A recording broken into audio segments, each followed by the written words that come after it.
ಎಲ್ರಿಗೂ ಬೆಳಗಿನ ಶುಭೋದಯ. ನನ್ನ ಧ್ವನಿ ಕೇಳ್ತಾ ಇದ್ರೆ ಯಾರಾದರೂ ಒಂದು ಮೆಸೇಜ್ ಮಾಡಿ ಕೇಳ್ತಾ ಇದೆ ಅಂತ. ಶಿವಕುಮಾರ್ ಎಂ.ಇ. ಸರ್ಗೆ ಸ್ವಾಗತ ಸರ್, ತಾವು ಆಗಮಿಸಿದ್ದೀರಿ. ಎಸ್.ಸಿ. ಉಮೇಶ್ ಸರ್ ಬೆಳಗಿನ ಶುಭೋದಯಗಳು. ಮೇಷ್ಟ್ರು ಡಾಕ್ಟರ್ ಎಚ್.ಎಸ್. ಸತ್ಯನಾರಾಯಣ ಗುರುಗಳು ಆಗಮಿಸಿದ್ದಾರೆ. ನನ್ನ ಧ್ವನಿ ಕೇಳ್ತಾ ಇದ್ರೆ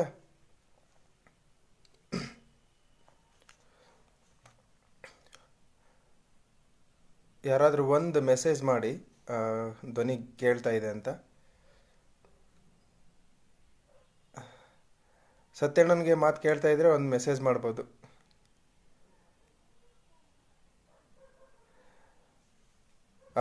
ಧನ್ಯವಾದಗಳು. ಎಲ್ರಿಗೂ ಮತ್ತೊಮ್ಮೆ ಸ್ವಾಗತಿಸ್ತಾ, ಮುಖ್ಯವಾಗಿ ನನ್ನನ್ನು ಅತ್ಯಂತ ಪ್ರೀತಿಯಿಂದ ವೇದಿಕೆಗೆ ಆಹ್ವಾನಿಸಿದ, ನಾನು ಇದುವರೆಗೂ ನೇರವಾಗಿ ಮುಖತಃ ಭೇಟಿಯನ್ನೇ ಮಾಡದೆ ನನ್ನನ್ನು ಒಂದು ರೀತಿಯಲ್ಲಿ ಸೂಜಿಗಲ್ಲಿನಂತೆ ತಮ್ಮ ಸರಳ ಸಜ್ಜನಿಕೆ ವ್ಯಕ್ತಿತ್ವದಿಂದಲೇ ಸೆಳೆದಂತಹ ಸಮಾಜವಾದಿ ನಾಯಕರಾದ, ಚಿಂತಕರಾದ ಜಿ.ಟಿ. ನರೇಂದ್ರ ಕುಮಾರ್ ಅವರಿಗೆ ನಾನು ಧನ್ಯವಾದಗಳನ್ನು ಹೇಳ್ತೇನೆ. ತುಂಬ ಅದ್ಭುತವಾದ ಒಂದು ವೇದಿಕೆಯನ್ನು ನೀವು 5 ವರ್ಷದ ಹಿಂದೆಯೇ ಪ್ರಾರಂಭ ಮಾಡಿದಿರಿ. ಅದಕ್ಕೆ ನನ್ನನ್ನು ಸದಸ್ಯನನ್ನಾಗಿ ಮಾಡಿಕೊಂಡು ಅಡ್ಮಿನ್ ಕೂಡ ಮಾಡಿದಿರಿ. ತಮಗೆ ಧನ್ಯವಾದಗಳು. ಕುವೆಂಪು ವಿಶ್ವಮಾನವ ಮನುಜಮತ ವಿಶ್ವಪಥ ಮಾಲಿಕೆಯ ಮೊದಲ ಸಂಚಿಕೆಗೆ ಮಾತನಾಡಬೇಕು ಅಂತ ಹೇಳಿ ನನ್ನನ್ನು ಆಹ್ವಾನಿಸಿದ್ದೀರಿ. ಕರೆಸಿದ್ದ ಪದ್ಯವನ್ನು ಇಟ್ಕೊಂಡು ನಾನು ಮಾತನಾಡಬೇಕಿದೆ. ಕುವೆಂಪು ಅಂತಂದ್ರೆ ಒಂದು ನಮಗೆಲ್ಲ ಒಂದು ರೀತಿಯ ಸಂಚಲನ. ಕುವೆಂಪುನ ಓದೋದು ಅಂದ್ರೆ ಒಂದು ಸಂಭ್ರಮ ನಮಗೆ. ಕುವೆಂಪು ಯುವ ತಲೆಮಾರನ್ನು ಪ್ರಭಾವಿಸಿದ ರೀತಿ ಇದೆಯಲ್ಲ, ಅದು ಎಲ್ಲ ಕಾಲಕ್ಕೂ ಸಲ್ಲುವಂಥದ್ದು ಅಂತ ನನಗನ್ನಿಸುತ್ತೆ. ತಾವು ಬದುಕಿದ್ದ ಕಾಲದಲ್ಲೂ ಕೂಡ ಕುವೆಂಪು ಯುವಕರನ್ನೇ ಕೇಂದ್ರೀಕರಿಸಿಕೊಂಡು ಅನೇಕ ಮಾತುಗಳನ್ನು ಆಡ್ತಾಯಿದ್ರು, ಸಾಹಿತ್ಯ ರಚನೆ ಮಾಡ್ತಾಯಿದ್ರು. ಯುವಕರ ಮೇಲೆ ಸಾಕಷ್ಟು ಅವ್ರಿಗೆ ಭರವಸೆ, ವಿಶ್ವಾಸ ಇತ್ತು. ನಮ್ಮ ಆಲೋಚನೆಯನ್ನು ರೂಪಿಸಿಕೊಂಡಿದ್ದು ಕೂಡ, ನಮ್ಮ ಆಲೋಚನೆಯನ್ನು ರೂಪಿಸಿಕೊಳ್ಳುವಲ್ಲಿ ಕುವೆಂಪು ಅವರು ಬಹಳ ಪ್ರಮುಖರು ಅಂತ ನನಗೆ ಅನಿಸಿದೆ. ನಾನು ಇವತ್ತು ನನ್ನ ಮಾತುಗಳನ್ನು ಕರೆಸಿದ್ದ ಪದ್ಯಕ್ಕೆ ಸೀಮಿತ ಮಾಡಿ ಮಾತಾಡಲಿದ್ದೇನೆ. ಇದು ಒಂದು ಕಥನ ಕಾವ್ಯ. ಕಥನ ಕಾವ್ಯ ಅಂದರೆ ಬ್ಯಾಲೆಡ್ ಅಂತ ಕರೀತಾರೆ. ಅದನ್ನು ಜನಪದದಲ್ಲಿ ಲಾವಣಿ ಈಗೂ ಕೂಡ ಅದನ್ನು ಹೇಳ್ತಾರೆ. ಆದರೆ ಲಿರಿಕಲ್ ಬ್ಯಾಲೆಡ್ ಅಂತಲೂ ಒಂದು ಇದೆ ನಮ್ಮಲ್ಲಿ. 1800 ಹೊತ್ತಿಗೆ ಅದು ವೆಸ್ಟರ್ನಲ್ಲಿ ಬಹಳ ಸಮೃದ್ಧವಾಗಿ ಇತ್ತು. ಅದು ಅನೇಕ ಜನ ಬ್ಯಾಲೆಡ್ಗಳನ್ನು ಸಂಗ್ರಹಿಸಿ ಪ್ರಕಟಿಸ್ತಾ ಇದ್ರು. ಅದರಲ್ಲಿ ಬಹಳ ಪ್ರಮುಖವಾದ್ದು ಫ್ರಾನ್ಸಿಸ್ ಡೆ ಚೈಲ್ಡ್ ಸಂಪಾದಿಸಿದ 5 ಸಂಪುಟಗಳಲ್ಲಿ ಅವರು ಸಂಪಾದಿಸಿದ the English and Scottish popular ballads ಅತ್ಯಂತ ಜನಪ್ರಿಯವಾದ್ದು ಅಂತ ನನಗನ್ನಿಸುತ್ತೆ. ನಂತರ 19ನೇ ಶತಮಾನದಲ್ಲಿ ಹಲೋ, ಬರ್ತಾ ಇದೆಯಲ್ಲ? ಕನೆಕ್ಟ್ ಆಗಿದೆಯಾ? ಬರ್ತಾ ಇದೆಯಲ್ಲ, ನೋಡ್ತಾ ಇದ್ದಾರೆ. ಅಲ್ಲ, ನೀವು ಸ್ಟಾರ್ಟ್ ಮಾಡಿದ್ದೀನಿ ನಾನು ಆಗ್ಲೇ. ಹೌದಾ? ಓಕೆ. ಕ್ಷಮಿಸಿ. 19ನೇ ಶತಮಾನದ ಹೊತ್ತಿಗೆ ಈ ಲಿರಿಕಲ್ ಅಥವಾ ಲಿಟರರಿ ಬ್ಯಾಲೆಡ್ ಅನ್ನೋದು ಬಹಳ ಜನಪ್ರಿಯತೆಯನ್ನು ಪಡೆದಿತ್ತು. ಕರೆಸಿದ್ದ ಯಾಕೆ ಈ ಮಾತನ್ನು ನಾನು ಹೇಳಿದೆ ಅಂತಂದರೆ, ಕರೆಸಿದ್ದ ಪದ್ಯಕ್ಕೆ ಪ್ರೇರಣೆ ವರ್ಡ್ಸ್ವರ್ತನ ಮೈಕೇಲ್ ಪದ್ಯ ಅಂತ ಅನಿಸುತ್ತೆ. ಸುಮಾರು 149 ಸಾಲುಗಳ ಪದ್ಯ ವರ್ಡ್ಸ್ವರ್ತ್ ಬರೆದಿದ್ದದು. ಪ್ರೇರಣೆಯನ್ನು ಅಲ್ಲಿಂದ ಪಡ್ಕೊಂಡಿದ್ದಾರೆ ಅಂತ ಕುವೆಂಪು ಎಲ್ಲೂ ಹೇಳಲಿಲ್ಲ, ಆದರೆ ಗೊತ್ತಾಗುತ್ತೆ ಅದು ಅಲ್ಲಿಂದ ಕುವೆಂಪು ಪ್ರೇರಣೆಯನ್ನು ಪಡೆದಿರಬಹುದು ಅಂತ ಹೇಳಿ. ಅಲ್ಲಿನ ಮೈಕೇಲ್ ಇಲ್ಲಿನ ಕರೆಸಿದ್ದ ಹಾಗೆ ಕಾಣ್ತಾನೆ, ಅಲ್ಲಿನ ಲ್ಯೂಕ್ ಇಲ್ಲಿ ನಮ್ಮ ಬೈರ ಆಗಿ ಕಾಣ್ತಾನೆ. ಅದು ಕೂಡ ಒಂದು ದಾರುಣ ಘಟನೆಯನ್ನು ಒಳಗೊಂಡಿರ್ತಕ್ಕಂತಹ ಒಂದು ಪದ್ಯ ಅದು. ಆ, ಇಲ್ಲಿ ಕೂಡ ಅದೇ ರೀತಿಯ ಒಂದು ದಾರುಣವಾದ ಸಾವಿನ ಒಂದು ಘಟನೆಯನ್ನು ಇಟ್ಕೊಂಡು ಕುವೆಂಪು ಅವರು ಕಥನ ಕಾವ್ಯವನ್ನು ಬರೀತಾರೆ. ಅಂದರೆ ನಮ್ಮ ಕನ್ನಡದ ಕವಿಗಳು ವೆಸ್ಟರ್ನಿಂದ ಪಡೆದಂಥದ್ದನ್ನು ಎಲ್ಲಿಂದ ಪ್ರಾರಂಭ ಮಾಡ್ತಾರೆ ಅಂತಂದರೆ ನಮ್ಮ ನೇಟಿವಿಂದ ಪ್ರಾರಂಭ ಮಾಡ್ತಾರೆ. ನೇಟಿವಿಟಿ ಮತ್ತು ಗ್ಲೋಬಲ್ ಈ ಎರಡು ಇದೆಯಲ್ಲ, ನೇಟಿವಿಟಿ ಮತ್ತು ಗ್ಲೋಬಲ್, ಈ ಎರಡನ್ನೂ ಕೂಡ ಬೆಸಿತಕ್ಕಂಥ ಮತ್ತು ಅದನ್ನು ಆಗು ಮಾಡ್ತಕ್ಕಂಥ ಸಾಧ್ಯತೆಗಳನ್ನು ನಮ್ಮ ಅನೇಕ ಕವಿಗಳು ನಮಗೆ ತೋರಿಸಿಕೊಟ್ಟಿದ್ದಾರೆ ಅಂತ ನನಗೆ ಅನಿಸುತ್ತೆ. ನಾನು ಈ ಪದ್ಯ ಕುರಿತು ಮಾತಾಡಲಿಕ್ಕೂ ಮೊದಲು ಒಂದು ಸಾರಿ ಪದ್ಯವನ್ನು ನಾನು ಓದ್ಬಿಡ್ತೇನೆ.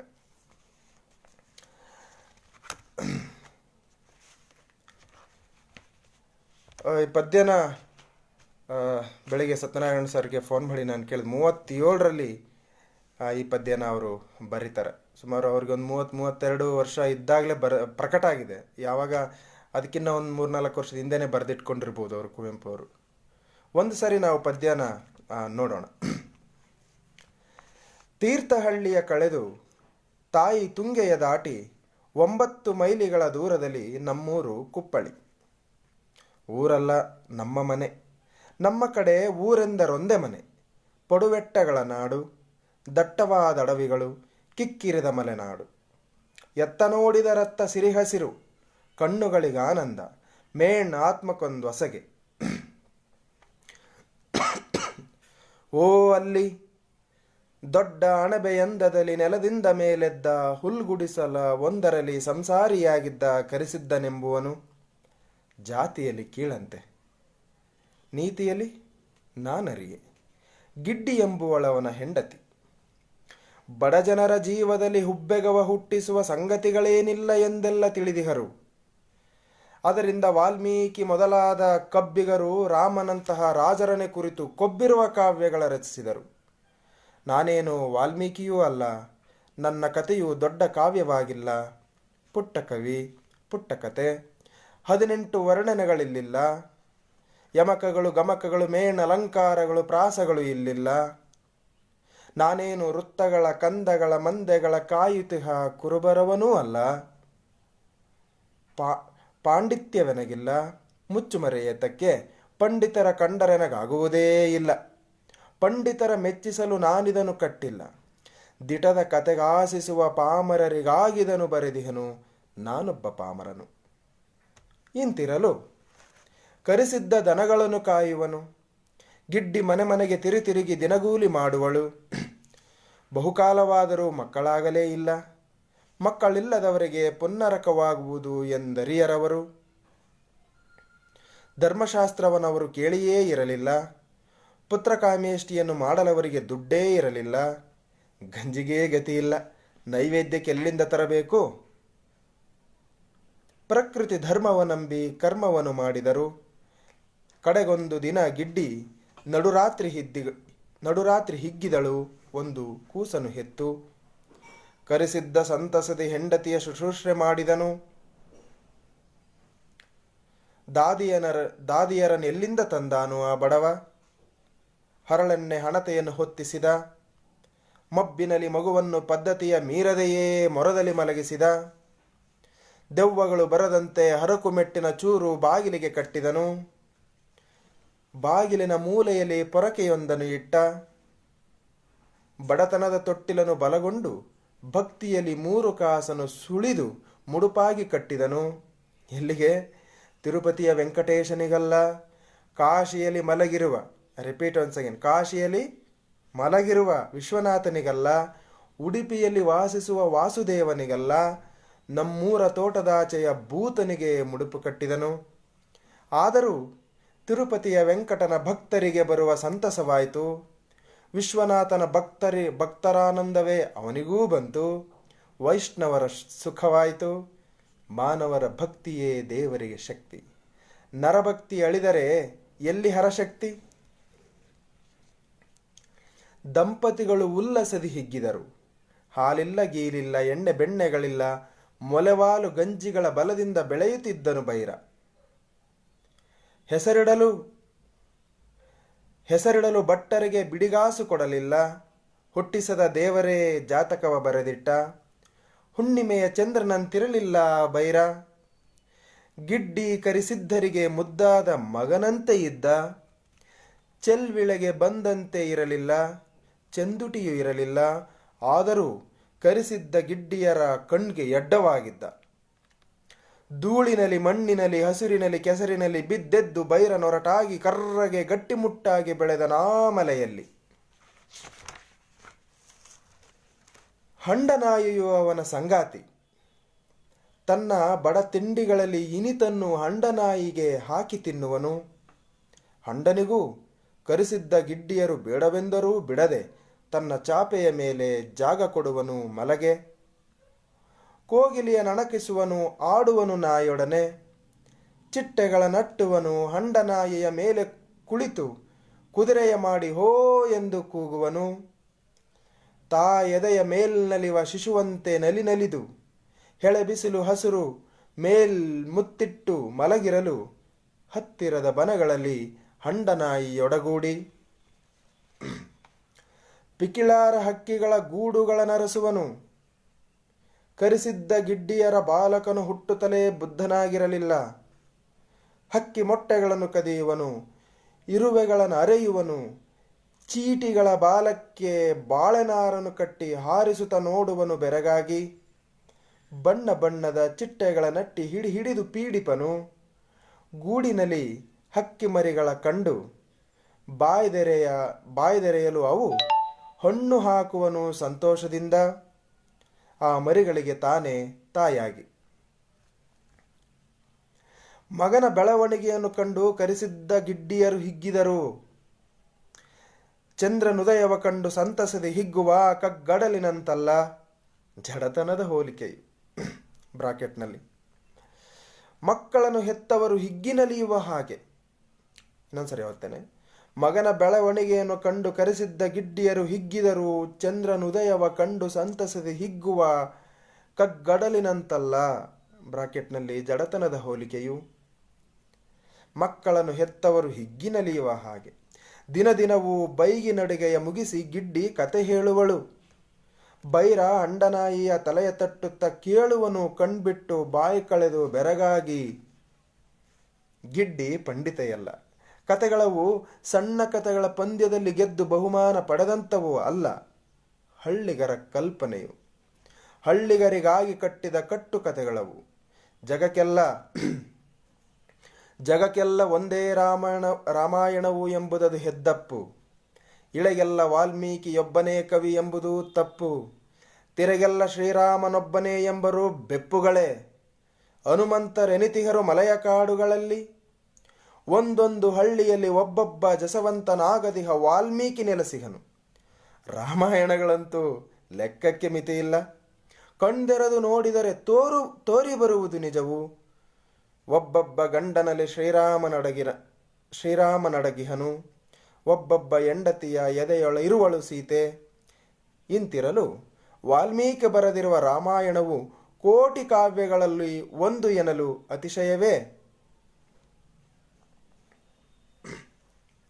ಯಾರೂ ಅರಿಯದ ಮಲೆಯನಾಡಿನ ಆ ಮೂಲೆಯಲ್ಲಿ ನಾಗರಿಕತೆಯ ಸುಳಿಗೆ ಬೀಳದೆಯೇ ಜಗದ ದೊಂಬಿಯ ಗಲಭೆಯನ್ನು ಕೇಳಿ ಬೇಸರದೆ ಸಂಸ್ಕೃತಿಯ ಸುಖ ದುಃಖಗಳಿಗೆಲ್ಲ ದೂರಾಗಿ ಸಿರಿಗೆ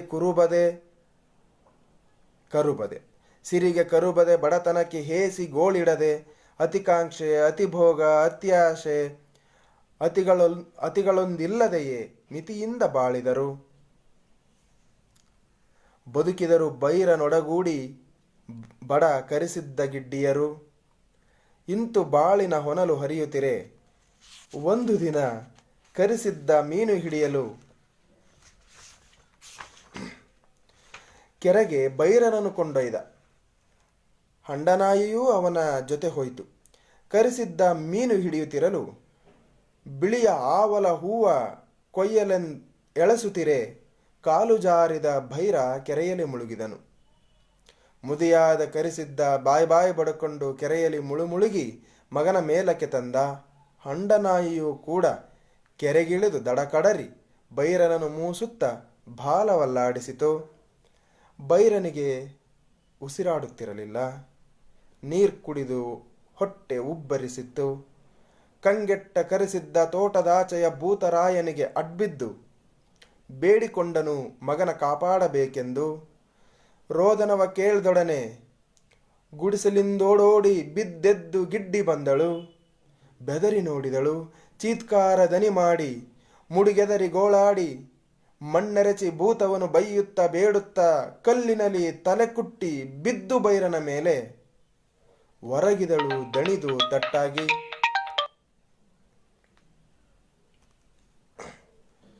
ಮಧ್ಯಾಹ್ನದ ಬಿರುಬಿಸಿಲು ಬನ ಬೆಟ್ಟಗಳ ಮೇಲೆ ಮಲಗಿತ್ತು.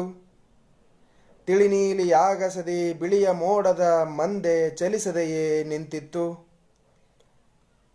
ಏನು ತಿಳಿಯದ ಹಸುಳೆ ಕಣ್ಣು ಬಿಡುವಂತೆ ಕೆರೆ ಮುಗ್ಧತೆಯ ತೋರಿತ್ತು. ಬೆಟ್ಟ, ಕಾನ್, ಮುಗಿಲು, ಬಾನ್, ಬಯಲು, ಕೆರೆ, ಮರ, ಬಳ್ಳಿ ಎಲ್ಲಿ ನೋಡಿದರಲ್ಲಿ ಶ್ರೀಶಾಂತಿ ನೆಲೆಸಿತ್ತು. ಹಂಡನೆದೆ, ಗಿಡ್ಡಿಯದೆ, ಸಿದ್ಧನ ಎದೆಗಳು ಮಾತ್ರ ತೋರಿದವು ಬೇರೊಂದು ಲೋಕದಲ್ಲಿದ್ದಂತೆ. ಯಮನ ಕರುಣಿಕನಾಗ ಕಾಲದೋಲೆಯ ಮೇಲೆ ಚಿತ್ರಗುಪ್ತನು ಬರೆದು ಚಿತ್ರಿಸಿದ ನಿಂತೆಂದು.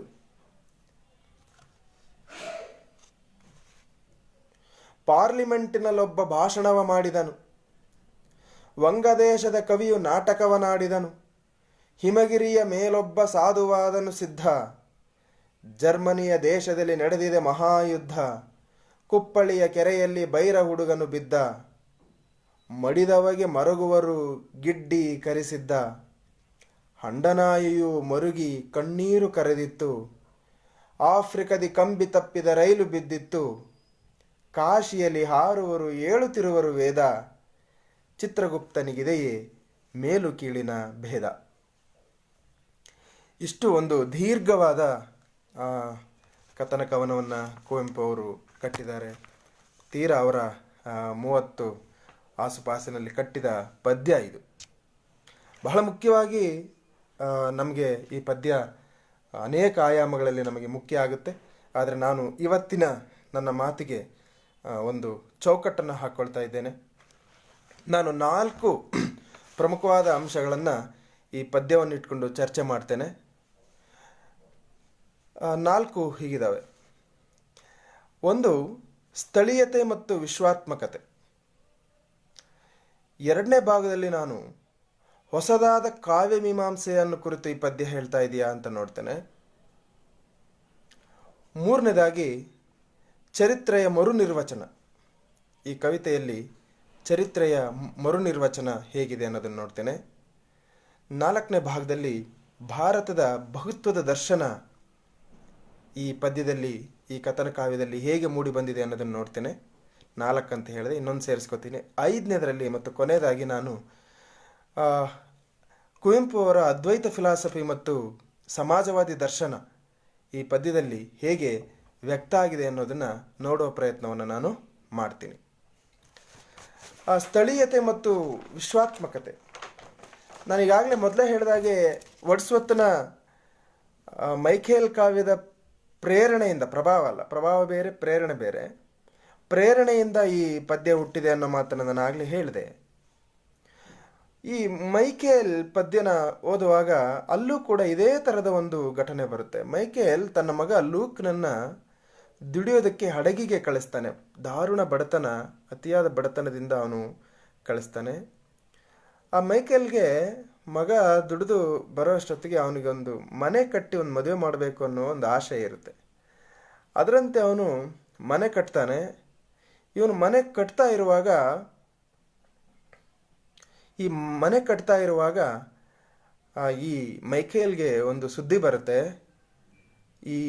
ಇವನ ಮಗ ಕೆಲಸ ಮಾಡುತ್ತಿದ್ದ ಹಡಗು, ಅಂದರೆ ಲೂಕ್ ಕೆಲಸ ಮಾಡುತ್ತಿದ್ದ ಹಡಗು ಮುಳುಗೋಯ್ತು ಅಂತ.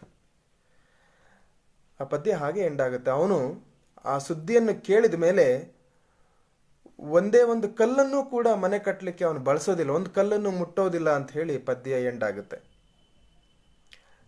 ಸೊ ಈ ವೆಸ್ಟರ್ನ್ನ ಪ್ರಭಾವ ಅಥವಾ ಪ್ರೇರಣೆ ಏನಿದೆಯಲ್ಲ, ಈ ಪ್ರೇರಣೆಯಿಂದ ಕನ್ನಡದ ಕವಿಗಳು ಏನನ್ನ ಕಟ್ಟಿದ್ರು ಅನ್ನೋದು ನಮ್ಮ ಮುಖ್ಯವಾದ ಪ್ರಶ್ನೆ ಆಗ್ತದೆ. ಸೊ ಆ ಪದ್ಯಕ್ಕೂ ಈ ಪದ್ಯಕ್ಕೂ ಸಾಮ್ಯತೆ ಇದೆ ಅಂತ ಕುವೆಂಪು ಹೇಳಿಲ್ಲ, ಆದರೆ ಅನೇಕ ವಿಮರ್ಶಕರು ಇದನ್ನು ಗುರುತಿಸಿದ್ದಾರೆ, ಸಾಮ್ಯತೆಗಳಿರೋದನ್ನು ಗುರುತಿಸಿದ್ದಾರೆ. ತಮ್ಮದೇ ಪ್ರದೇಶದಲ್ಲಿ ಇರುವಂತಹ ಇಂತಹ ಸಂಗತಿಗಳನ್ನು ಇಟ್ಕೊಂಡು ಒಂದು ದರ್ಶನವನ್ನು ಕುವೆಂಪು ಕೊಟ್ಟರು ಅಂತ ನನಗೆ ಅನಿಸುತ್ತೆ.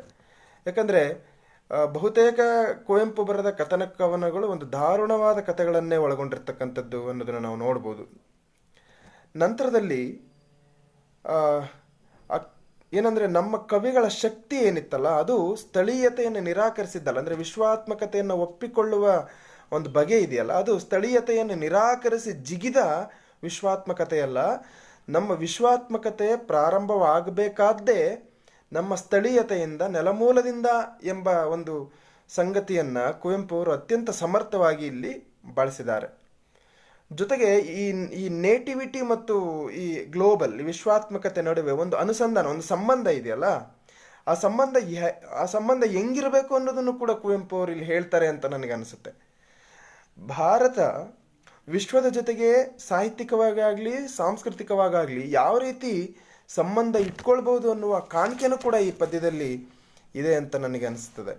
ಅಂದರೆ BM ಶ್ರೀ ಹೇಳಿದ ಅವಳ ತೊಡುಗೆ ಇವಳಿಗಿಟ್ಟು ನೋಡ ಬಯಸಿದೆ ಎಂಬುದರ ಮುಂದುವರೆದ ರೂಪ ಇದು ಅಂತ ನನಗನ್ಸುತ್ತೆ. ಕಥನ ಕವನವನ್ನು ಮಾಸ್ತಿ ಪ್ರಾರಂಭ ಮಾಡಿದ್ರು, ನಂತರ ಕುವೆಂಪು ಅವರು ಬಹಳ ಸಮರ್ಥವಾಗಿ ಅದನ್ನು ಮುಂದುವರಿಸಿದ್ರು.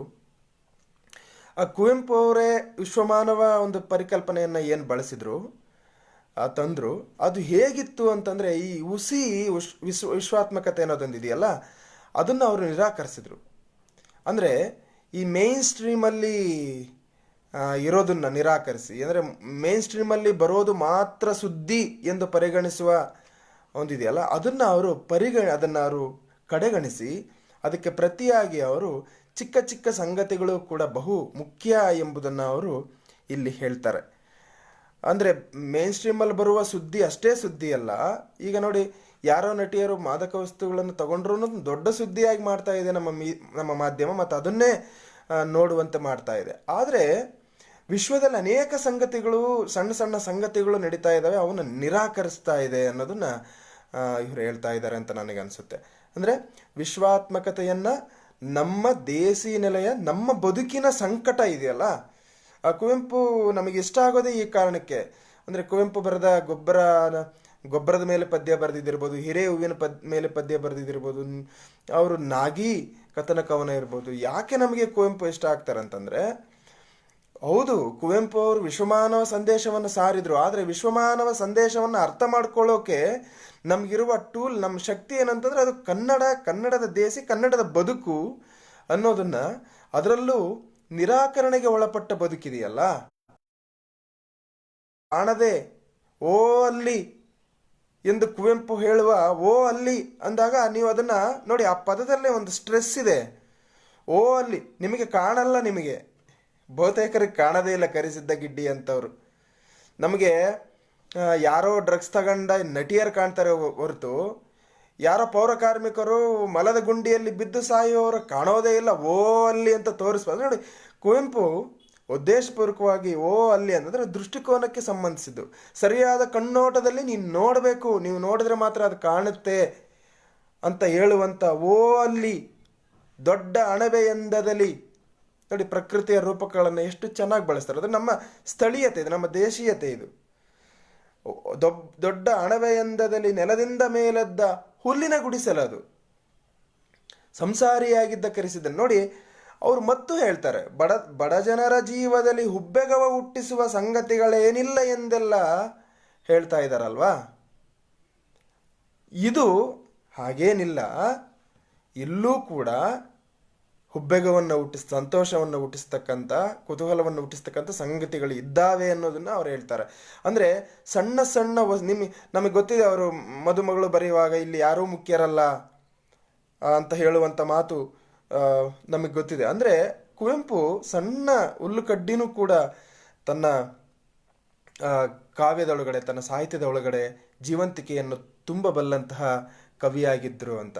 ಯಾಕಂದರೆ ಪದ್ಯ ಕೊನೆಗೆ ಎಲ್ಲಿಗೆ ಹೋಗ್ತದೆ ನೋಡಿ, ಸ್ಥಳೀಯತೆಯಿಂದ ಪ್ರಾರಂಭವಾದ ಪದ್ಯ ಕೊನೆಗೆ ಹೋಗಿ ಮುಟ್ಟೋದು ಜರ್ಮನಿಯ ದೇಶದಲ್ಲಿ ನಡೆದಿದೆ ಮಹಾಯುದ್ಧ.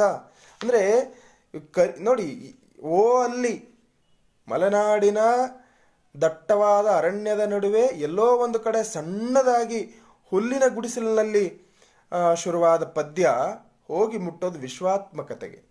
ವಿಶ್ವಾತ್ಮಕತೆಯಿಂದ ದೇಸೀಯತೆ ಅಲ್ಲ, ದೇಸೀಯತೆಯಿಂದ ವಿಶ್ವಾತ್ಮಕತೆಯನ್ನು ನೋಡಬೇಕು ಅನ್ನುವ ಅನುಸಂಧಾನ ಏನಿದೆಯಲ್ಲ, ಅದು ಬಹಳ ಮುಖ್ಯ ಅಂತ ನಮಗೆ ಅನಿಸುತ್ತೆ. ಅಂದರೆ ಈಗ ಭಾರತ ದೇಶ, ಈ ರಾಷ್ಟ್ರೀಯತೆ, ದೇಶಭಕ್ತಿ, ಇವೆಲ್ಲ ಸಂಗತಿಗಳು ಚರ್ಚೆಗೆ ಒಳಪಡ್ತಿರ್ತಕ್ಕಂಥ ಸಂದರ್ಭದಲ್ಲಿ ಕನ್ನಡಿಗನಾಗಿ ಕನ್ನಡದ ಬದುಕಿನ ಮೂಲಕ ಭಾರತವನ್ನು, ವಿಶ್ವವನ್ನು ನೋಡ್ತಕ್ಕಂತಹ ಒಂದು ದೃಷ್ಟಿಕೋನ ಇದೆಯಲ್ಲ, ಅದು ಕೂಡ ಬಹಳ ಮುಖ್ಯ. ಅದೇ ಬಹಳ ಮುಖ್ಯ ಎಂಬುದನ್ನು ಕವಿ ಕುವೆಂಪು ಅವರು ನಮಗಿಲ್ಲಿ ಹೇಳ್ತಾರೆ ಅಂತ ನನಗೆ ಅನಿಸ್ತದೆ. ಹಾಗಾಗಿ ನನ್ನ ಮೊದಲನೆಯ ಮಾತನ್ನು ಇಲ್ಲಿಗೆ ನಿಲ್ಲಿಸ್ತೇನೆ. ಅಂದರೆ ವಿಶ್ವಾತ್ಮಕತೆಯನ್ನು, ಅಂದರೆ ನೋಡಿ, ವೆಸ್ಟರ್ನಿಂದ ತಂದುಕೊಂಡ ಪ್ರೇರಣೆಯನ್ನು, ಅವರಿಗೆ ಪ್ರೇರಣೆ ವೆಸ್ಟರ್ನಿಂದ ಸಿಕ್ಕಿರಬಹುದು, ಆದರೆ ಶಕ್ತಿ ಎಲ್ಲಿತ್ತು ಅಂದರೆ ನೆಲಮೂಲದಲ್ಲೇ ಇತ್ತು, ನಮ್ಮ ದೇಸಿಯಲ್ಲೇ ಇತ್ತು. ಯಾಕಂದರೆ ಕುವೆಂಪು ಬಂದಿದ್ದು ಕೂಡ ಅದೇ ಹಿನ್ನೆಲೆಯಿಂದ, ಒಂದು ದಟ್ಟವಾದ ಅರಣ್ಯದ ಮತ್ತು ಒಂದು ಐರಾರ್ಕಿ ಇರ್ತಕ್ಕಂಥ ಒಂದು ಪ್ರದೇಶದಿಂದ ಬಂದಂತಹ ಕುವೆಂಪು ಎಲ್ಲಿ ನಿಲ್ತಾರೆ ಅನ್ನೋದು ಬಹಳ ಮುಖ್ಯವಾದ ಸಂಗತಿ ಅಂತ ನನಗನ್ಸುತ್ತೆ. ಒಬ್ಬ ಕವಿ ಎಲ್ಲಿ ನಿಂತು ಮಾತಾಡ್ತಾನೆ ನೋಡಿ. ಅವ್ರು ಹೇಳ್ತಾರೆ, ವಾಲ್ಮೀಕಿಯಂತಹ ಕಬ್ಬಿಗರು ರಾಮನಂತಹ ರಾಜರನ್ನೇ ಕುರಿತು ಕೊಬ್ಬಿರುವ ಕಾವ್ಯಗಳ ರಚಿಸಿದರು. ನಾನೇನು ವಾಲ್ಮೀಕಿಯೂ ಅಲ್ಲ, ನನ್ನ ಕತೆ ದೊಡ್ಡ ಕಾವ್ಯವಾಗಿಲ್ಲ, ಪುಟ್ಟ ಕವಿ, ಪುಟ್ಟ ಕತೆ, 18 ವರ್ಣನೆಗಳಿಲ್ಲಿಲ್ಲ, ಯಮಕಗಳು ಗಮಕಗಳು ಮೇನ್ ಅಲಂಕಾರಗಳು ಇಲ್ಲಿಲ್ಲ, ಇಲ್ಲಿ ಪ್ರಾಸಗಳಿಲ್ಲಿಲ್ಲ. ನೋಡಿ ಇಷ್ಟು ಚೆನ್ನಾಗಿ ಅವರು ಹೇಳ್ತಾರೆ. ಹಾಗೆ ಹೇಳ್ತಾನೆ, ಇದರ ಮಹತ್ವ ಏನಿದೆಯಲ್ಲ, ಇದರ ಮಹತ್ವ ಅಂದರೆ ಅದನ್ನು ನಿರಾಕರಿಸ್ತಾನೆ, ಇದರ ಮಹತ್ವವನ್ನು ಕುರಿತು ಹೇಳ್ತಾರೆ. ಅವರು ರಾಮಾಯಣ ದರ್ಶನವನ್ನು ಬರೆದ ಆ ಸಂಗತಿ ಏನು ಅನ್ನೋದನ್ನು ನಾನು ಹೆಚ್ಚು ಚರ್ಚೆಗೆ ಒಳಪಡಿಸೋದಿಲ್ಲ. ಯಾಕಂದರೆ ರಾಮನನ್ನೇ ಕೇಂದ್ರೀಕರಿಸಿದ ಬರೆದದ್ದು ರಾಮಾಯಣ ದರ್ಶನಂ ಅಲ್ಲ. ಅಲ್ಲಿಯೂ ಕೂಡ ಸೀತೆಗೆ ಕೊಟ್ಟಂತಹ ಪ್ರಾಮುಖ್ಯತೆ, ಬೇರೆ ಬೇರೆ ಸಣ್ಣ ಸಣ್ಣ ಪಾತ್ರಗಳಿಗೆ ಕೊಟ್ಟಂಥ ಪ್ರಾಮುಖ್ಯತೆಯನ್ನು ನಾವು ನೋಡಬಹುದು. ಕುವೆಂಪು ಅವರ ದರ್ಶನ ಅಲ್ಲೂ ಕೂಡ ನಮಗೆ ಕಾಣುತ್ತೆ. ಹೀಗೆ ಕುವೆಂಪು ದೇಸೀಯ ಮೂಲಕ ಒಂದು ವಿಶ್ವಾತ್ಮಕತೆಗೆ ಸಾಗಿದ ಒಂದು ದಾರಿ ಇದೆಯಲ್ಲ, ಅದು ನಮ್ಮೆಲ್ಲರಿಗೂ ಕೂಡ ಒಂದು ಮಾದರಿ ಅಂತ ನನಗನ್ಸುತ್ತೆ. ಈ ಕಾಲದಲ್ಲಿ ರಾಷ್ಟ್ರೀಯತೆಯನ್ನೇ ಅಧಿಕಾರದ ಟೂಲ್ನನ್ನಾಗಿ ಮಾಡ್ಕೊಂಡಿರ್ತಕ್ಕಂಥ ಇಂಥ ಸಂದರ್ಭದಲ್ಲಿ ಕುವೆಂಪು ಕಟ್ಟಿಕೊಡುವ ಒಳಗೊಳ್ಳುವ ಪ್ರಕ್ರಿಯೆ ಇದೆಯಲ್ಲ, ಅದು ಬಹಳ ಮುಖ್ಯ ಅಂತ ನನಗೆ ಅನಿಸುತ್ತೆ. ನಂತರದಲ್ಲಿ ನಾನು ಎರಡನೇ ಮಾತನ್ನು ಹೇಳಿದೆ, ಚರಿತ್ರೆಯ ಮರು ನಿರ್ವಚನ ಅನ್ನೋ ಮಾತನ್ನು ನಾನು ಹೇಳಿದೆ. ಅಂದರೆ ಚರಿತ್ರೆ ಅಂದರೆ ಏನು, ಯಾವುದು ಚರಿತ್ರೆ ಆಗುತ್ತೆ, ಚರಿತ್ರೆಯನ್ನು ಹೇಗೆ ಇದುವರೆಗೆ ರೂಪಿಸಲಾಗಿದೆ ಅಂತಂದರೆ ದೊಡ್ಡ ದೊಡ್ಡ ಸಂಗತಿಗಳನ್ನು ಇಟ್ಕೊಂಡು ಚರಿತ್ರೆಯನ್ನು ರೂಪಿಸಲಾಗಿದೆ. ರಾಜರ ಕಥೆಯನ್ನು ಚರಿತ್ರೆ ಅಂತ ಹೇಳ್ತಾರೆ ಹೊರತು ಅಲ್ಲಿ ಸೈನಿಕರ ಕಥೆ ಇಲ್ಲ. ಅಲ್ಲಿ ಸೈನಿಕರ ಮೂಲಕ ಚರಿತ್ರೆಯನ್ನು ಕಟ್ಟಿದ ಕಥೆ ಇಲ್ಲ ಅಲ್ಲಿ. ಅಂದರೆ ನೀವು ಒಪ್ಪಿ ಬಿಡಬಹುದು ಅಥವಾ ನೀವು ಕಾಣದೇ ಇರಬಹುದು, ಆದರೆ ಬೇರೊಂದು ಚರಿತ್ರೆಯೂ ಕೂಡ ನಮ್ಮ ನಡುವೆ ಇದೆ ಅನ್ನೋದನ್ನು ಈ ಪದ್ಯ ನಮಗೆ ಹೇಳ್ತಾ ಇದೆ. ನೋಡಿ, ಸಣ್ಣ ಸಂಗತಿ ಚರಿತ್ರೆಯಲ್ಲಿ ಕರೆಸಿದ್ದನೂ ಇಲ್ಲ, ಮದುಮಗಳ ನಾಯಕ ಗುತ್ತಿನೂ ಇಲ್ಲ, ಅಂಡನಾಯಿನೂ ಇಲ್ಲ, ನಾಗಿನೂ ಇಲ್ಲ. ಇವೆಲ್ಲ ಚರಿತ್ರೆ ಒಳಗೆ ಮರೆಮಾಚಲ್ಪಟ್ಟ ಸಂಗತಿಗಳು. ಅಂದರೆ ನೋಡಿ, 1937ರಲ್ಲಿ ಪದ್ಯ ಬರೆದರು. ಸಬಾಲ್ಟರ್ನ್ ಅಂತ ಪರಿಕಲ್ಪನೆ ಬಂದಿದ್ದೇ ನಂತರ, ಆದರೆ ಸಬಾಲ್ಟರ್ನ್ ಬಗ್ಗೆ ಕುವೆಂಪು ಮಾತಾಡ್ತಿದ್ದಾರೆ. ಈ ಸಬಾಲ್ಟರ್ನ್ನೇ ಇದು. ಅವರು ಎಷ್ಟು ಚೆನ್ನಾಗಿ ಅದನ್ನು ಕವಿಗಳು, ಆದರೆ ಅವರು ಹೇಳ್ತಾ ಇದ್ದಾರೆ, ನೀವು ಚರಿತ್ರೆಯನ್ನು ರೂಪಿಸುವವರು ಹೇಗಾದರೂ ಚರಿತ್ರೆಯನ್ನು ರೂಪಿಸಿ, ಆದರೆ ನಾವು ಕವಿಗಳು ಮಾತ್ರ ಈ ಸಂಗತಿಯನ್ನು ನಾವು ಪರಿಗಣಿಸ್ತೀವಿ ಅನ್ನೋದನ್ನು ಅವರು ಹೇಳ್ತಾ ಇದ್ದಾರೆ. ಈ ಸಂಗತಿಯನ್ನು ಪರಿಗಣಿಸ್ತೀವಿ ನಾವು ಅನ್ನೋದನ್ನು, ಅಂದರೆ ಸಣ್ಣ ಸಣ್ಣದು ಬಹಳ ಮಹತ್ವದ್ದಾಗಿ ಕುವೆಂಪುಗೆ ಕಾಣುತ್ತೆ. ಅಂದರೆ ಕುವೆಂಪು ಲೋಕದೃಷ್ಟಿ ಏನು ಅನ್ನೋದು ನಮಗಿಲ್ಲಿಂದ ಅರ್ಥ ಆಗುತ್ತೆ. ಕುವೆಂಪು ಲೋಕದೃಷ್ಟಿ ಎಲ್ಲಿತ್ತು ಅನ್ನೋದನ್ನು ನಾವಿಲ್ಲಿ ನೋಡಬಹುದು. ಮತ್ತು ನಮ್ಮ ದೃಷ್ಟಿಕೋನ ಹೇಗೆ ನಾವು ಒಂದು ದೃಷ್ಟಿಕೋನವನ್ನು ಬೆಳೆಸ್ಕೊಳ್ಳಬಹುದು ಎಂಬುದನ್ನು ನಾವು, ಚರಿತ್ರೆ ಒಳಗೊಳ್ಳದೇ ಇರತಕ್ಕಂಥ ಅನೇಕ ಸಂಗತಿಗಳು ಕೂಡ ಮುಖ್ಯ ಎಂಬುದನ್ನು ಅನೇಕ ಸಣ್ಣ ಸಣ್ಣ ಪಾತ್ರಗಳ ಮೂಲಕ ಅವರು ಇಲ್ಲಿ ನಮಗೆ ಕಟ್ಟಿಕೊಡ್ತಾ ಹೋಗ್ತಾರೆ. ಹಾಗಾಗಿ ಇದೊಂದು ಚರಿತ್ರೆಯ ಒಂದು ಪುನರ್ ಸೃಷ್ಟಿಯಾಗಿ ಅಥವಾ ಪುನರ್ ನಿರ್ವಚನ ಸರಿಯಾಗಿ ಅರ್ಥ ಮಾಡ್ಕೊಳ್ಬೇಕು ಚರಿತ್ರೆಯನ್ನ ಎಂಬ ಒಂದು ಒಂದು ಮೆಸೇಜ್ ಕೂಡ, ಒಂದು ಕಾಣಿಕೆ ಕೂಡ ಕುವೆಂಪು ಇದರಲ್ಲಿ ಇಟ್ಟಿದ್ದಾರೆ ಅಂತ ನನಗೆ ಅನಿಸುತ್ತೆ. ಮೂರನೇ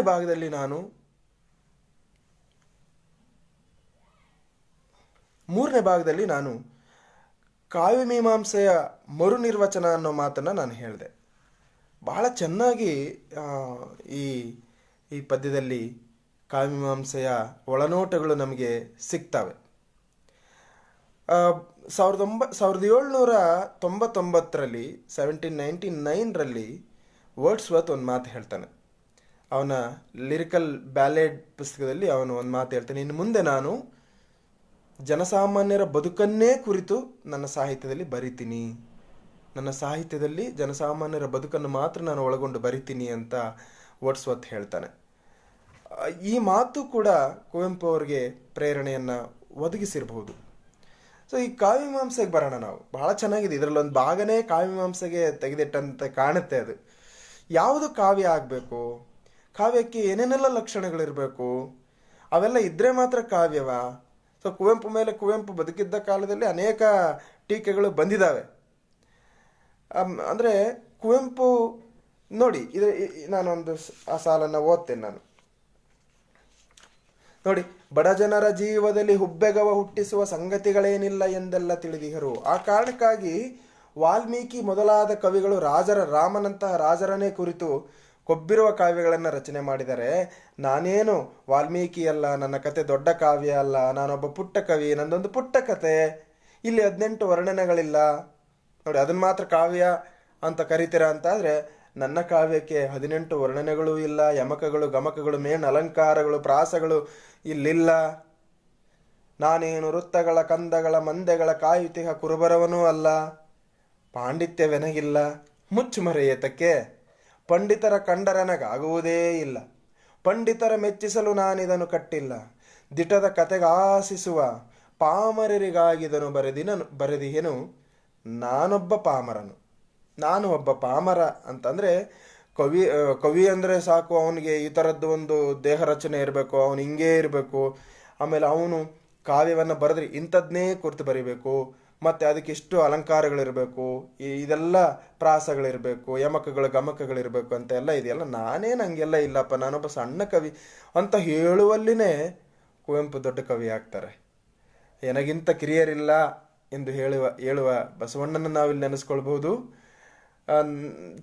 ಚಿಕ್ಕದು ಅಂತ ಹೇಳ್ತಾನೆ ಬಹಳ ಮಹತ್ತರವಾದ ಬದುಕನ್ನು ನೋಡಿದ್ದು ಕುವೆಂಪು ಅವರ ದರ್ಶನ, ಕುವೆಂಪು ಅವರ ದೃಷ್ಟಿಕೋನ ಅಂತ ನನಗನ್ಸುತ್ತೆ.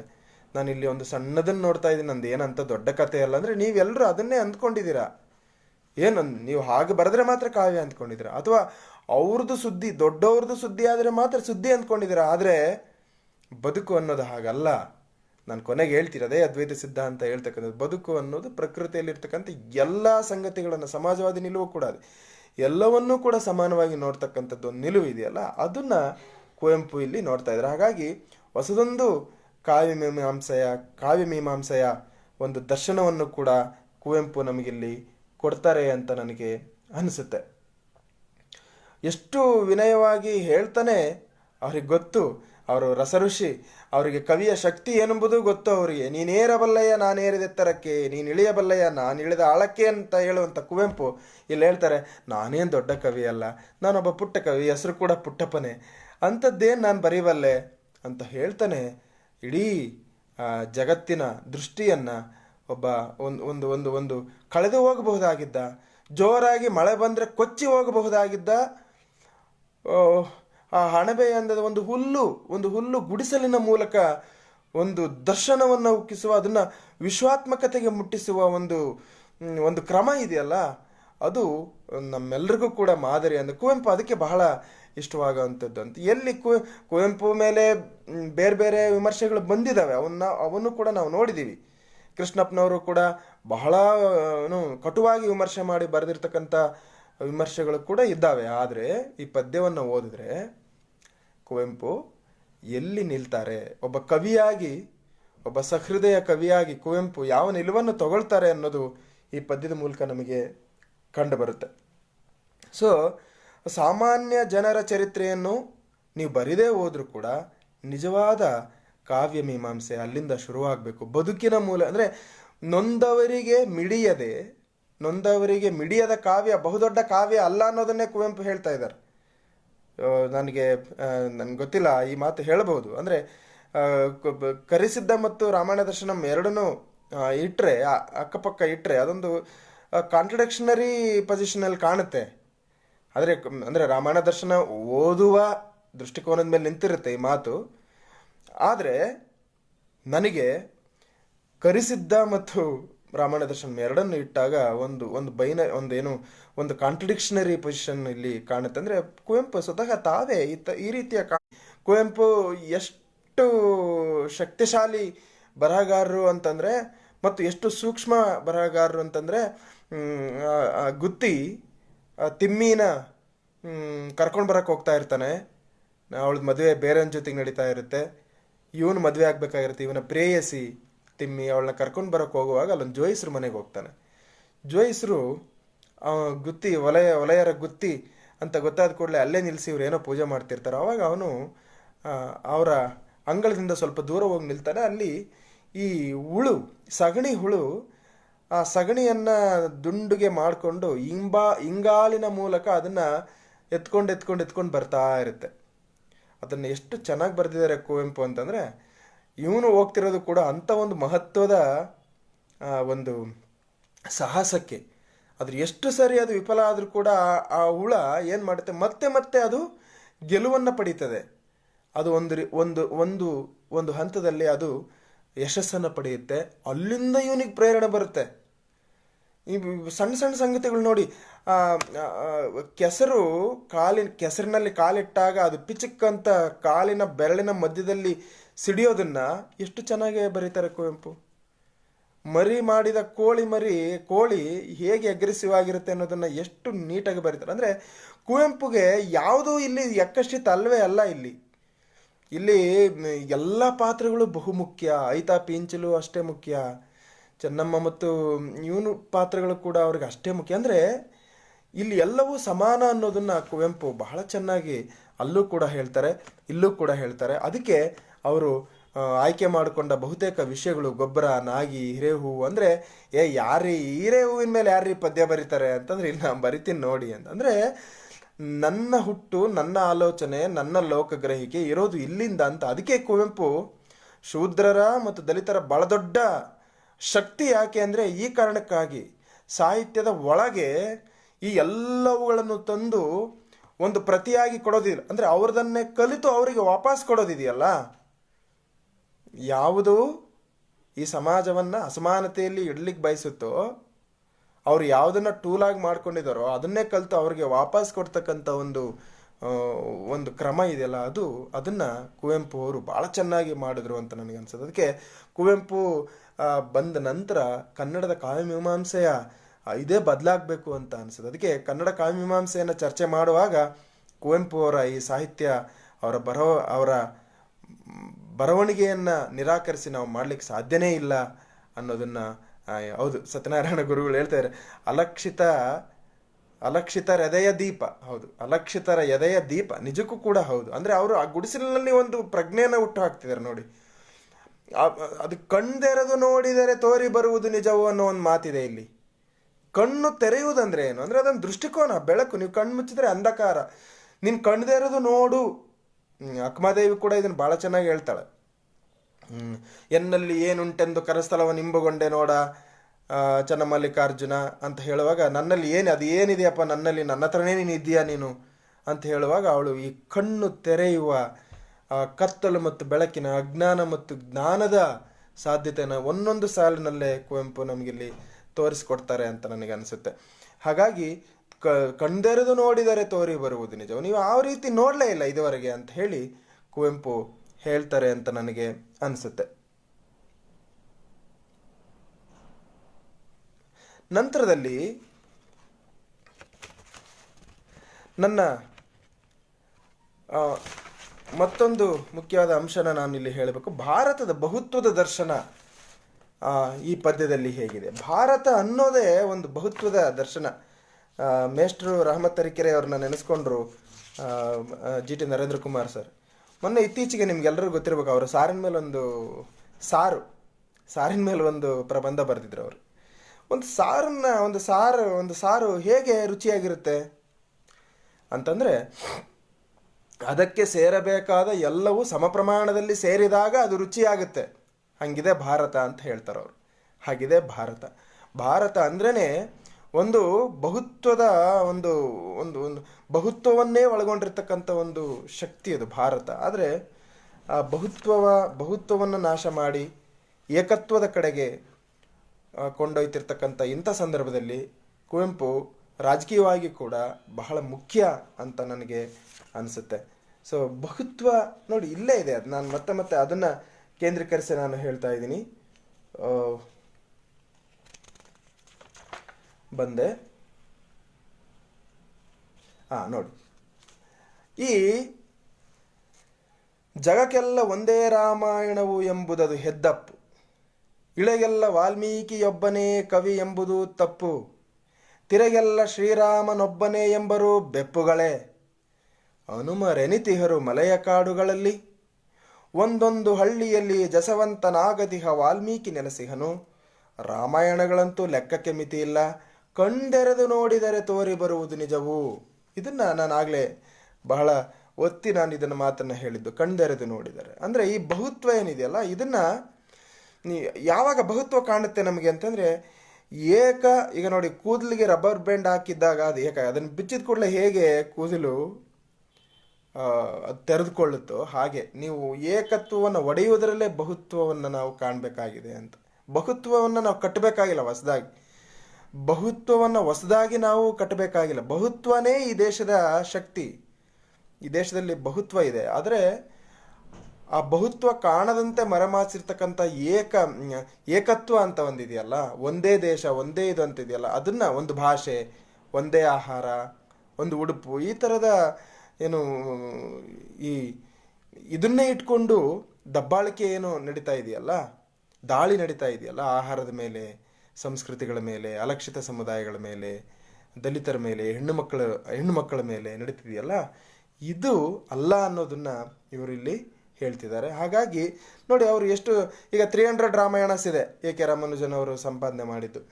ಅದು ಅವ್ರು ಹೇಳ್ತಿದ್ದಾರೆ, ಜಗಕ್ಕೆಲ್ಲ ಒಂದೇ ರಾಮಾಯಣವು ಎಂಬುದಿಲ್ಲ, ರಾಮಾಯಣ ಎಂಬುದು ಕೋಟಿ ಕಾವ್ಯಗಳಲ್ಲೊಂದು ಅಂತ ಹೇಳ್ತಾರೆ. ನೋಡಿ, ಅವ್ರು ಹೇಳ್ತಾರೆ, ಇಂತಿರಲು ವಾಲ್ಮೀಕಿ ಬರೆದಿರುವ ರಾಮಾಯಣವು ಕೋಟಿ ಕಾವ್ಯಗಳಲ್ಲಿ ಒಂದು ಎನ್ನಲು ಅತಿಶಯವೇ ಅನ್ನುವ ಮಾತನ್ನು. ಅಂದರೆ ಕೋಟಿ ರಾಮಾಯಣಗಳದಪ್ಪ, ನಿಮಗೆ ಗೊತ್ತಾಗಬೇಕಂದ್ರೆ ನಿಮಗೆ ಹೆಂಗೆ ಗೊತ್ತಾಗುತ್ತೆ? ನೀವು ಕಣ್ದೆರೆದು ನೋಡ್ಬೇಕು. ಕಣ್ದೆರೆದು ನೋಡಿದ್ರೆ ಕಣ್ಣನ್ನು ಮುಚ್ಕೊಂಡ್ರೆ ಅದು ಬಿಟ್ಟು ನೋಡೋದಲ್ಲ, ನೀವು ಸರಿಯಾದ ರೀತಿಯಲ್ಲಿ ಅರ್ಥ ಮಾಡ್ಕೊಳ್ಬೇಕು. ಸರಿಯಾದ ರೀತಿಯಲ್ಲಿ ಅದಕ್ಕೆ ಜ್ಞಾನ ಮತ್ತು ಅಜ್ಞಾನದ ಎರಡರ ನಡುವಿನ, ಮೌಢ್ಯ ಮತ್ತು ಜ್ಞಾನ ನಡುವಿನ ಸಂಗತಿಗಳನ್ನು ಕೂಡ ಈ ಪದ್ಯದಲ್ಲಿ ಅವರು ತರ್ತಾರೆ. ಅಂದರೆ ಇದೇ ಕಣ್ದೆರೆದು ನೋಡುವುದೇ ವಿಜ್ಞಾನ, ಕಣ್ಮುಚ್ಚಿ ಎಲ್ಲವನ್ನು ಒಪ್ಪಿಕೊಳ್ಳುವುದೇ ಮೌಢ್ಯ. ಈ ಮೌಢ್ಯದ ವಿಷಯಕ್ಕಂತೂ ಕುವೆಂಪು ಎಷ್ಟು ದೊಡ್ಡ ಪೆಟ್ಟುಗಳನ್ನು ಕೊಟ್ಟಿದ್ದಾರೆ ಅಂದರೆ, ಅದಕ್ಕೆ ಕಟ್ಟ ಸಂಪ್ರದಾಯವಾದಿಗಳು ಕುವೆಂಪು ಅವರನ್ನು ಎಷ್ಟು ಬಗೆಯಾಗಿ, ಯಾಕೆ ಇಷ್ಟೊಂದು ಕಟುವಾಗಿ ಅವರು ವಿರೋಧಿಸ್ತಾರೆ ಅಂತಂದರೆ, ಕುವೆಂಪು ಆ ಕಾಲಕ್ಕೆ ತಮ್ಮ ಸಾಹಿತ್ಯದ ಮೂಲಕ, ತಮ್ಮ ಬರವಣಿಗೆಯ ಮೂಲಕ ಕೊಟ್ಟಂತಹ ಪೆಟ್ಟಿದೆಯಲ್ಲ, ಅದು ಬಹಳ ದೊಡ್ಡ ಪೆಟ್ಟು ಅಂತ ನನಗೆ ಅನಿಸುತ್ತೆ. ಸೊ ಹಾಗಾಗಿ ಈ ಭಾಗದಲ್ಲಿ ಒಂದು ಬಹುತ್ವದ ಬರೀ ಇದೊಂದೇ ಅಲ್ಲ, ಅವರು ಬರೀ ಕರಿಸಿದ್ದನಲ್ಲಿ ಬಹುತ್ವ ಅಂತಲ್ಲ, ಇಡೀ ಅವರ ಸಾಹಿತ್ಯದ ಆಯ್ಕೆಯಿಂದ ಇಟ್ಕೊಂಡು ಪ್ರತಿಯೊಂದನ್ನು ಕೂಡ ಬಹುತ್ವದ ಒಂದು ನೆಲೆಯಲ್ಲಿಯೇ ಕುವೆಂಪು ತಮ್ಮ ಬದುಕನ್ನು ಮತ್ತು ಸಾಹಿತ್ಯವನ್ನು ಕಟ್ಟಿದ್ರು ಅಂತಕ್ಕಂಥದ್ದನ್ನು ನಾವಿಲ್ಲಿ ನೋಡಬಹುದು. ಇನ್ನೊಂದು ನನ್ನ ಬಹುಮುಖ್ಯವಾದ ಅಬ್ಸರ್ವೇಷನ್ ನಾನು ಮಾಡಿದ್ದು ಈ ಪದ್ಯದಲ್ಲಿ, ಅದ್ವೈತ ಫಿಲಾಸಫಿ ಅಂತ ನಾನು ಹೇಳಿದೆ ಆಗಲೇ, ಮತ್ತು ಸಮಾಜವಾದಿ ದರ್ಶನ ಅಂತ.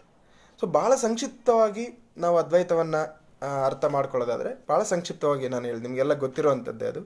ಇಡೀ ಜಗತ್ತು ಜೀವ ಇರುವ ಅಥವಾ ಜೀವ ಇಲ್ಲದೆ ಇರುವ, ಚರ ಅಥವಾ ಅಚರ, ಅಂದರೆ ಚಲನೆ ಇರುವ ಮತ್ತು ಚಲನೆ ಇಲ್ಲದ ಎಲ್ಲವೂ ವಿಶ್ವದ ಬಿಡಿ ಬಿಡಿಯಾದ ಭಾಗಗಳವು.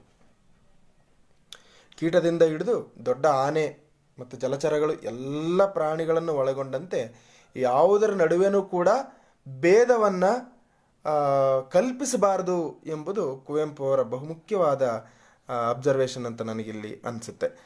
ಎಲ್ಲವನ್ನು ಸಮಾನವಾಗಿ ನೋಡ್ಬೇಕು. ನಾನು ಆಗಲೇ ಹೇಳಿದೆ, ಇಲ್ಲಿ ಯಾರೂ ಮುಖ್ಯರಲ್ಲ ಅನ್ನೋದೇ ಬಹಳ ಮುಖ್ಯವಾದ ಸಂಗತಿ ಅಂಥೇಳಿ, ಕರೆಸಿದ್ದನೂ ಕೂಡ ವಿಶ್ವಾತ್ಮಕ ರಚನೆಯಲ್ಲಿ ಒಂದು ಮುಖ್ಯವಾದ ಭಾಗ ಎಂಬುದನ್ನು ಅವರು ಇಲ್ಲಿ ಹೇಳ್ತಾರೆ. ಅಂದರೆ ಸಮಾಜವಾದಿ ದರ್ಶನ ಅನ್ನೋದು ಹೀಗೆ ಹೊಸ ಸಮಾಜವಾದಿ ದರ್ಶನ, ಇಲ್ಲಿ ಸಮಾಜವಾದಿ ಅದ್ವೈತ ದರ್ಶನಗಳು ಅವರ ಇಡೀ ಸಾಹಿತ್ಯದಲ್ಲಿದೆ. ಅದು ಕರಿಸಿದ್ದ ಕಥನ ಕಾವ್ಯದಲ್ಲೂ ಕೂಡ ಇದೆ ಅನ್ನೋದನ್ನು ನಾವು ನೋಡ್ಬೋದು. ಇಡೀ ಅಲ್ಲಿ ನೋಡಿ, ಆ ಮಗು ಬೈರ ಸತ್ತಾಗ ಅಂಡನೆದೆ ಗಿಡ್ಡಿಯದೆ ಮತ್ತು ಹಂಡನಾಯಿಯ ಎದೆಗಳು ಮಾತ್ರ ತೋರಿದವು ಬೇರೊಂದು ಲೋಕದಲ್ಲಿದ್ದಂತೆ. ಅವುಗಳು ಬೇರೊಂದು ಲೋಕದಲ್ಲಿದ್ದಂತೆ ತೋರ್ತವೆ ಅಂತಂದರೆ ನಮಗೆ ಲೋಕದ ಎಲ್ಲ ಸಂಗತಿಗಳ ಜೊತೆಗೆ ಈ ಸಂಗತಿಗಳೂ ಕೂಡ ಬಹಳ ಮುಖ್ಯ. ಬಡ ಜನರ ಜೀವನದಲ್ಲಿ ಉಬ್ಬೆಗವ ಹುಟ್ಟಿಸುವ ಸಂಗತಿಗಳೇನಿಲ್ಲ ಎಂದು ಎಲ್ಲ ತಿಳಿದಿಹರು. ಆದರೆ ಜಗತ್ತಿನಲ್ಲಿ ಏನೆಲ್ಲ ನಡೀತಾ ಇರ್ಬೋದು, ಆದರೆ ಮಲೆನಾಡಿನ ಈ ಒಂದು ಕಗ್ಗಾಡಿನ ನಡುವೆ 3 ಜೀವಗಳು ನಡುವೆ ನಡೀತಕ್ಕಂಥ ಈ ಹೃದಯ ವಿದ್ರಾಹಕವಾದ ಸಂಗತಿ ಯಾಕೆ ಲೋಕಕ್ಕೆ ಮುಖ್ಯವಾದ ಸಂಗತಿ ಆಗಲ್ಲ? ಯಾಕೆ ಶೂಟಿಂಗ್ನಲ್ಲಿ ಕಾಲು ಜಾರಿದ ನಟಿಯ ಸುದ್ದಿ ಬಹಳ ದೊಡ್ಡ ಸುದ್ದಿ ಆಗುತ್ತೆ ಅನ್ನೋದನ್ನ ನಾವು ಅರ್ಥ ಮಾಡ್ಕೊಳ್ಬೇಕು. ಅದಕ್ಕೆ ಕುವೆಂಪು ಶ್ರೀಸಾಮಾನ್ಯ ಅನ್ನೋ ಪದನ ಬಳಸ್ತಾರಲ್ವ, ಅವರು ಬಹಳ ಅರ್ಥಪೂರ್ಣವಾದ ಮಾತು ಅಂತ ನನಗನ್ಸುತ್ತೆ. ನೇಗಿಲ ಯೋಗಿ ಅವರು ಬಳಸಿದ್ದು, ಮತ್ತು ಯಾರು ಮುಖ್ಯರಲ್ಲ ಅಂದದ್ದು, ಈ ದೊಡ್ಡ ಕ್ಯಾನ್ವಾಸ್ನಲ್ಲಿ ನಾವು ಕರೆಸಿದ್ದನ ಇಟ್ಟು ನೋಡಿದ್ರೆ ನಿಜಕ್ಕೂ ಕೂಡ ಈ ಪದ್ಯ ನಮಗೆ ಸರಿಯಾಗಿ ಅರ್ಥ ಆಗುತ್ತೆ ಅಂತ ನನಗೆ ಅನಿಸುತ್ತೆ. ನೋಡಿ, ಪ್ರಕೃತಿಯ ರಿಯಾಕ್ಷನ್ ನೋಡ್ಬೇಕಲ್ಲ ನಾವು. ಪ್ರಕೃತಿಯ ರಿಯಾಕ್ಷನ್ಗೆ ಸಂಬಂಧಿಸಿದ ಹಾಗೆ ನಾನು ಅದೊಂದು ಸಾಲನ್ನು ಓದ್ತೇನೆ ನೋಡಿ. ಬೈರಸತ್ತ ಸುದ್ದಿಯನ್ನು ಕೇಳಿ ಗಿಡ್ಡಿ ಗುಡಿಸಲಿನಿಂದ ಬಿದ್ದು ಎದ್ದು ಓಡಿ ಬರ್ತಾಳೆ. ಮಧ್ಯಾಹ್ನದ ಬಿರುಬಿಸಿಲು ಬನ ಬೆಟ್ಟಗಳ ಮೇಲೆ ಮಲಗಿತ್ತು. ತಿಳಿನೀಲಿ ಆಗಸದೆ ಬಿಳಿಯ ಮೋಡದ ಮಂದೆ ಚಲಿಸದೆಯೇ ನಿಂತಿತ್ತು. ಏನು ತಿಳಿಯದ ಹಸುಳೆ ಕಣ್ಣು ಬಿಡುವಂತೆ ಕೆರೆ ಮುಗ್ಧತೆಯ ತೋರಿತ್ತು. ಬೆಟ್ಟ, ಕಾನ್, ಮುಗಿಲು, ಬಾನ್, ಬಯಲು, ಕೆರೆ, ಮರ, ಬಳ್ಳಿ ಎಲ್ಲಿ ನೋಡಿದರಲ್ಲಿ ಶ್ರೀಶಾಂತಿ ನೆಲೆಸಿತ್ತು. ಹಂಡನೆದೆ, ಗಿಡ್ಡಿಯದೆ, ಸಿದ್ಧನೆದೆಗಳು ಮಾತ್ರ ತೋರಿದವು ಬೇರೊಂದು ಲೋಕದಲ್ಲಿದ್ದಂತೆ ಅಂತ ಹೇಳ್ತಾರಲ್ವ. ಇದು ಅದು ರಿಯಾಕ್ಷನ್. ಅಂದರೆ ಬಡ ಜನರಿಗೆ, ನಮಗೆಲ್ಲ ಇದ್ರ ಎಕ್ಸ್ಪೀರಿಯನ್ಸ್ ಇದೆ, ಹಳ್ಳಿಯಿಂದ ಬಂದವರಿಗೆಲ್ಲ ಎಕ್ಸ್ಪೀರಿಯನ್ಸ್ ಇದೆ. ನಮ್ಮ ಅಮ್ಮ ಏನಾದರೂ ಹೊಡೆದ್ರೆ ನಾವು ಪ್ರಕೃತಿಯ ಮರ ತಬ್ಕೊಂಡು ಹತ್ತಿರ್ತಕ್ಕಂಥ ಉದಾಹರಣೆಗಳು, ಹಸುವಿನ ಕೊರಳನ್ನು ತಬ್ಕೊಂಡು ಹತ್ತಿರ್ತಕ್ಕಂಥ ಉದಾಹರಣೆಗಳು. ಅಂದರೆ ಬಡಜನರ ಜೀವನದಲ್ಲಿ ಈ ಸಮಾಜ ದೂರ ಇಡ್ಬೋದು, ಸಮಾಜ ಮುಟ್ಟಲ್ಲ ಅಂತ ಹೇಳ್ಬೋದು, ಆದರೆ ಪ್ರಕೃತಿ ನಮ್ಮನ್ನೆಂದು ಮುಟ್ಟಲ್ಲ ಅಂತ ಹೇಳಲಿಲ್ಲ.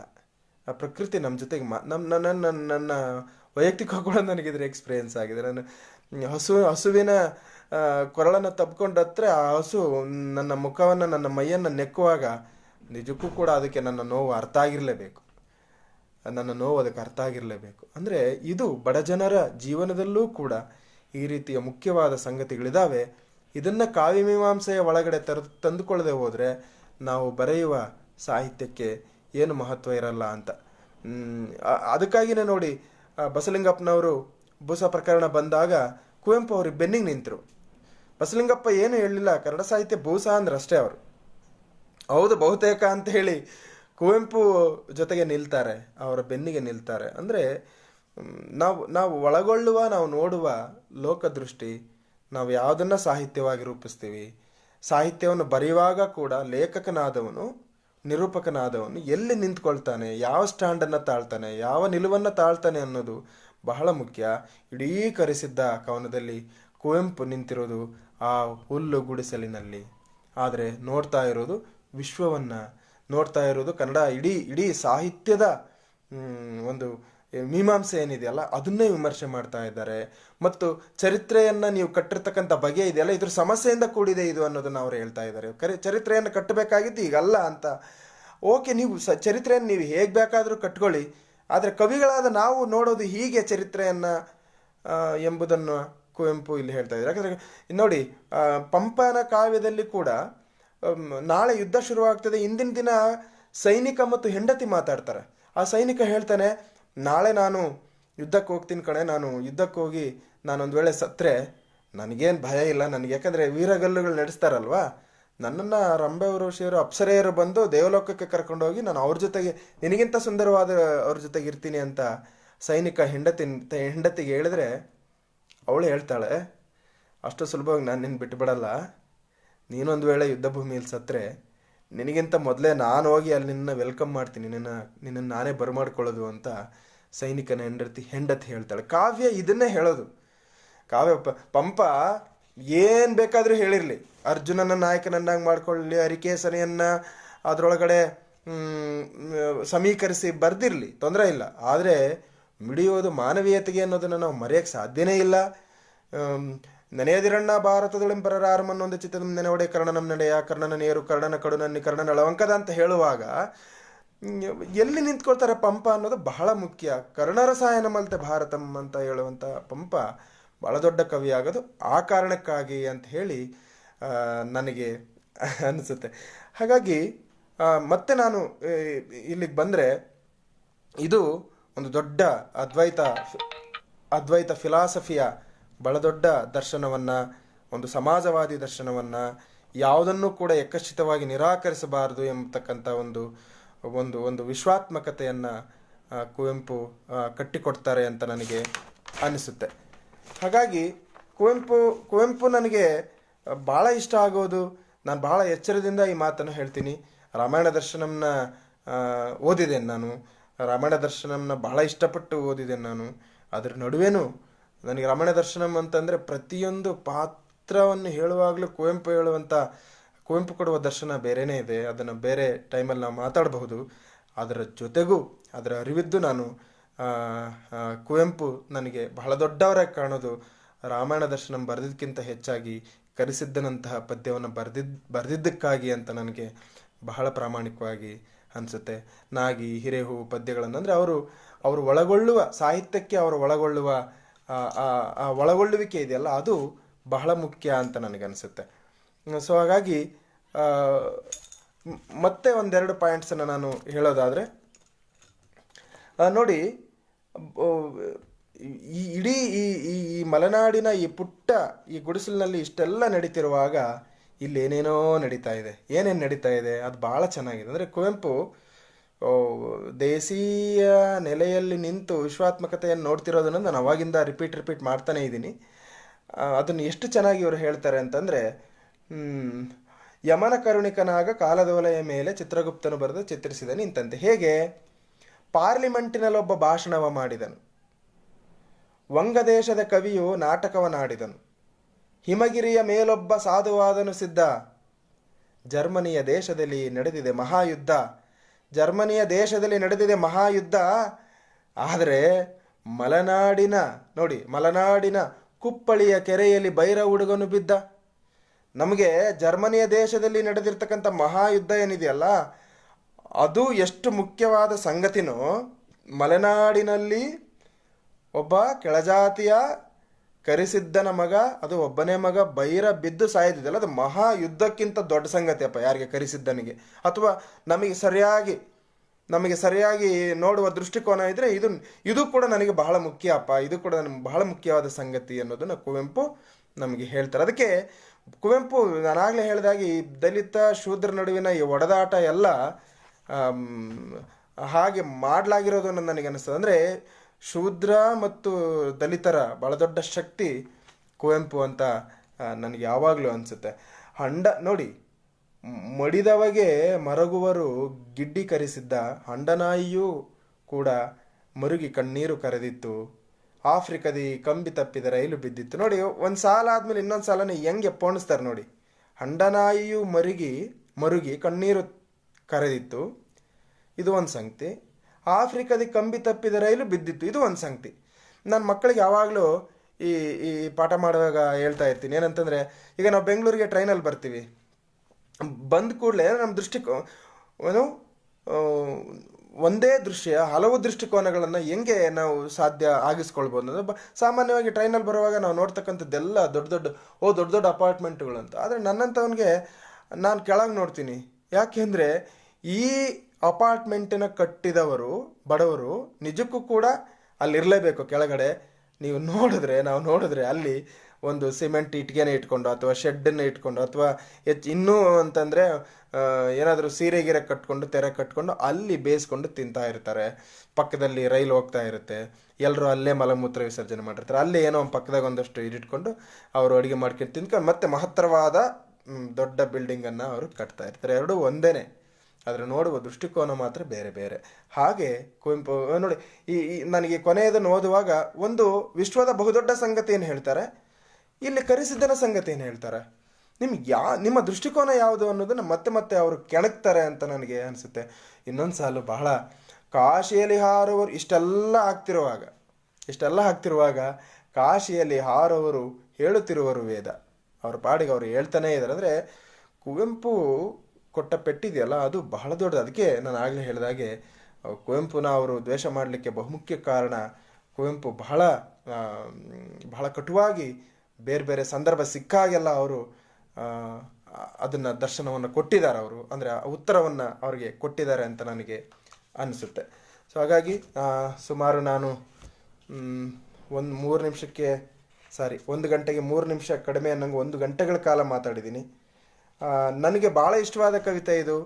ನಾನು ಕ್ಲಾಸ್ ರೂಮ್ನಲ್ಲಿ ಅನೇಕ ಬಾರಿ ಸಿಲೆಬಸ್ ಇಲ್ಲದಿದ್ದರೂ ಕೂಡ ಮಕ್ಕಳಿಗೆ ಈ ಪದ್ಯವನ್ನು ನಾನು ಓದ್ತೇನೆ.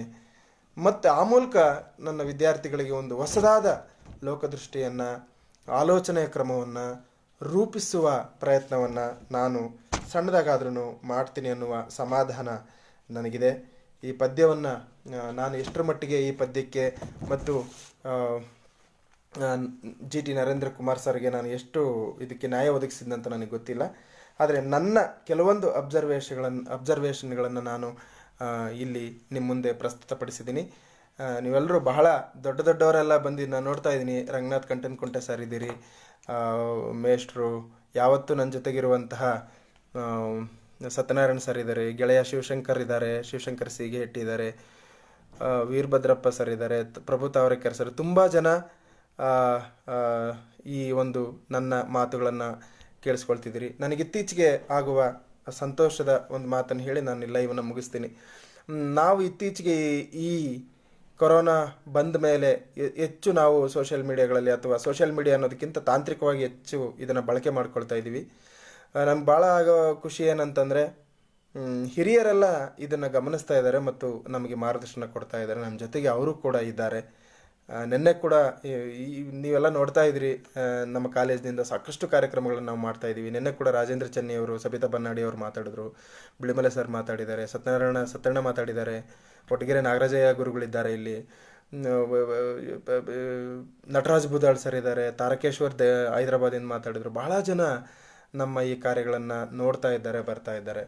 ಸೊ ಈ ಭಾಗದಲ್ಲಿ ಅಂದರೆ ನನಗಿದು ಈ ಸಂದರ್ಭದಲ್ಲಿ ನನಗೆ ಆಗುವಂಥ ನನಗೆ ಎಚ್ಚರನೂ ಕೂಡ ಇದೆ ಮತ್ತು ಅದೊಂದು ಸಮಾಧಾನ ಕೂಡ ಇದೆ, ಸಂತೋಷ ಕೂಡ ಆಗ್ತಾ ಇದೆ. ಮತ್ತೊಮ್ಮೆ GT ನರೇಂದ್ರ ಕುಮಾರ್ ಸರ್ಗೆ ನಾನು ಧನ್ಯವಾದಗಳನ್ನು ಹೇಳ್ತೀನಿ. ಮತ್ತು ಈ ಪೇಜನ್ನು ಮುಂದುವರಿಸುವಂಥ ಹೊಣೆಗಾರಿಕೆಯ ಭಾಗನ ನನಗೂ ಒಂದಷ್ಟು ಜವಾಬ್ದಾರಿನ ಹಂಚಿಕೆ ಮಾಡಿದ್ದೀರಿ. ನಾನು ಪ್ರಾಮಾಣಿಕವಾಗಿ ಅದನ್ನು ನಿಭಾಯಿಸ್ತೇನೆ ಅಂತ ಹೇಳ್ತಾ, ನಿಮ್ಮ ಮಾರ್ಗದರ್ಶನ, ನಿಮ್ಮ ಸಲಹೆ ಸೂಚನೆಗಳು ಇರಲಿ. ಒಂದು ಬಹಳ ಮುಖ್ಯವಾದ ವೇದಿಕೆ ಇದು, ಮನುಜಮತ ವಿಶ್ವಪಥ. ನೋಡಿ, ಸರ್ವೋದಯ ಅನ್ನೋ ಪದವನ್ನು ಅವ್ರೇನು ಬಳಸಿದ್ರು, GT ನರೇಂದ್ರ ಕುಮಾರ್ ಸರ್ ಕೂಡ ಬಳಸಿದ್ರು. ಈ ಪದ್ಯದಲ್ಲಿ ಇರ್ತಕ್ಕಂಥದ್ದೇ ಅದು.